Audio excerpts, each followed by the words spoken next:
Liam, a fairly accomplished owner of a chain of recording studios, had reached the pinnacle of his aspirations by the age of 45. A thriving enterprise generating a solid income, a luxury car, and a wife, Harper, who was 15 years younger than him. Their acquaintance blossomed when Harper, a 20-year-old woman, came to his studio as an assistant. Liam was immediately captivated by her youthful appeal, which ignited a strong attraction in him. Although Harper had stopped working at the studio, Liam's passion for her had not diminished. "Hello, darling," greeted Liam as Harper returned home after a tiring day of work.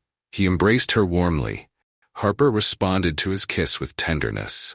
"It's Friday," Liam remarked, suggesting they spend the evening watching a movie. His hand stroked Harper's thigh, eliciting a playful giggle from her. "I'm afraid not, darling. You know I go out with my friends on Fridays." Harper replied as she dressed in one of the exquisite dresses Liam had given her. Despite his reluctance to let her go, Liam reluctantly released her from his embrace as she put on lipstick and sent him an air kiss before disappearing out the door. Looking out the window, Liam saw a sleek foreign car waiting for Harper downstairs. With a resigned sigh, he accepted another lonely Friday night. It wasn't until early morning that Liam felt Harper slip under the covers beside him, the faint odor of tobacco, alcohol, and toothpaste lingering around her. Later, Liam was awakened from his slumber by the ringing of his phone. Its insistent beeps and vibrations jolted him awake. A message from his friend Ethan popped up on the screen, urging him to meet. Liam assumed Ethan needed a loan again until his next paycheck. With a resigned sigh, Liam composed a reply to Ethan's text, arranging to meet at a coffee shop in the afternoon. Liam was already sipping his morning coffee in the kitchen when a sleepy Harper joined him. The remnants of her makeup settled under her eyes and lipstick marks adorned the corners of her lips. "Good morning," she murmured, leaning over to kiss the top of Liam's head. In response, Liam enveloped her in a hug and kissed her stomach. "How was last night?" he inquired. "We had a great time at the new club," she replied. "I should get going," Liam remarked, putting his empty mug in the sink. "Looks like Ethan needs financial help again." At the mention of Ethan, Harper grew sad. She held no love for him. Arriving at the cafe, Liam found his friend already seated with a glass of wine. "Isn't it a little early for wine?" Liam asked, extending his hand for a handshake. "Perhaps, but I need some refreshment for our conversation," Ethan replied, his demeanor unusually solemn. Liam was puzzled by Ethan's behavior. After all, lending him money was a common thing, hardly requiring such gravity. "Order something for yourself," Ethan insisted, holding out the menu across the table to Liam, who declined with a shake of his head. "Just tell me what's on your mind," Liam asked. Ethan hesitated for a moment, drained his glass, and then set it down sharply on the table. "I found a job. Nothing too honor or time-consuming," he began quietly. Liam raised his eyebrows in surprise at Ethan's revelation. It turned out their mutual acquaintance had recently made Ethan a job offer to drive young women around town. It wasn't a regular cab service, but something completely different. The cars belonged to a company that also ran a chain of boutique hotels scattered throughout the city. Liam was familiar with the notoriety of these establishments. Clients of his studio often told him about their experiences after visiting them. There were only a few rooms in these hotels, each carefully designed to cater to different interests. Finding them was not easy. Potential guests would register on the website, indicating their desired room theme and the physical details of their attendant.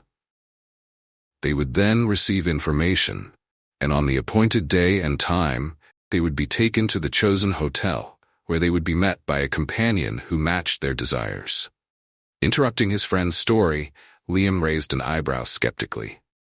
"Why are you telling me? I'm glad to hear you found a job. Honestly, I was expecting another request for financial aid," Liam admitted.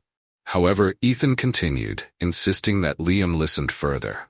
He revealed that he had received a text message the night before, which first contained a client's address and then instructions to pick up a certain girl. At first, Ethan was amused to see that the specified girl lived in the same house as Liam, but upon arriving at the address, Ethan was shocked. Sitting in his car was none other than Harper. Upon reaching the designated room, the receptionist smiled as she swung the door open. "Please come in, have a nice evening," she invited.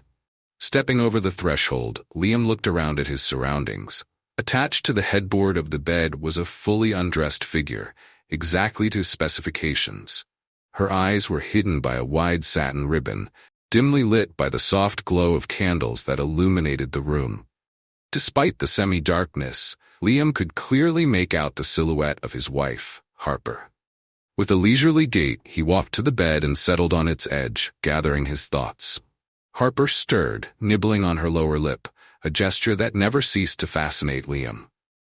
When she sighed again, Liam quickly removed the blindfold from her eyes. Harper blinked, adjusting to the light. When she realized his presence, panic gripped her. "Give me the key! Untie me!" she begged. Liam shook his head resolutely. "I can't. You've been playing this role for a year," he stated firmly. Harper nodded in acknowledgement. She tried to justify her presence and the deceptive path she had chosen. But Liam remained unmoved. He recoiled at the thought of touching her or even meeting her gaze. Harper realized that now the truth was out. Her husband would likely sever all ties with her. Still, she found herself trapped in the abyss of monetary pleasures, unable to escape. After their divorce, Liam learned from mutual acquaintances that Harper lived on the move, frequently seen in the company of different men, but she remained dissatisfied. Liam added fuel to the fire by telling everything to Harper's parents and urging them to intervene if they wanted to save their daughter. Despite his best efforts, their relationship had soured irrevocably. Liam still harbored love for his ex-wife. Deep emotions don't disappear quickly. However, he was determined never to let Harper back into his life. A lying person like her had no place in his world. Liam erupted in anger upon hearing Ethan's insinuation. "What the hell are you talking about? You're accusing me of cheating," he snapped, slamming his hand on the table. "If you doubt me, ask her yourself where she was yesterday." "I already know where she was," Liam argued, his voice filled with rage. "She was at the club with her friends, just like any other Friday." Ethan looked sadly at his friend, his expression filled with concern and sympathy. "If you don't trust me, then follow her yourself," he offered solemnly. Angered by Ethan's suggestion, Liam abruptly rose from his seat and stormed out of the cafe. Did his friend really find entertainment in this? It felt like a tasteless joke at best.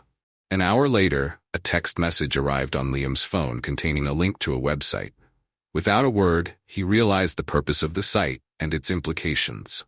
Liam hesitated for a moment before registering, selecting a room, and formulating his most intricate wishes regarding the appearance of his accompanying companion.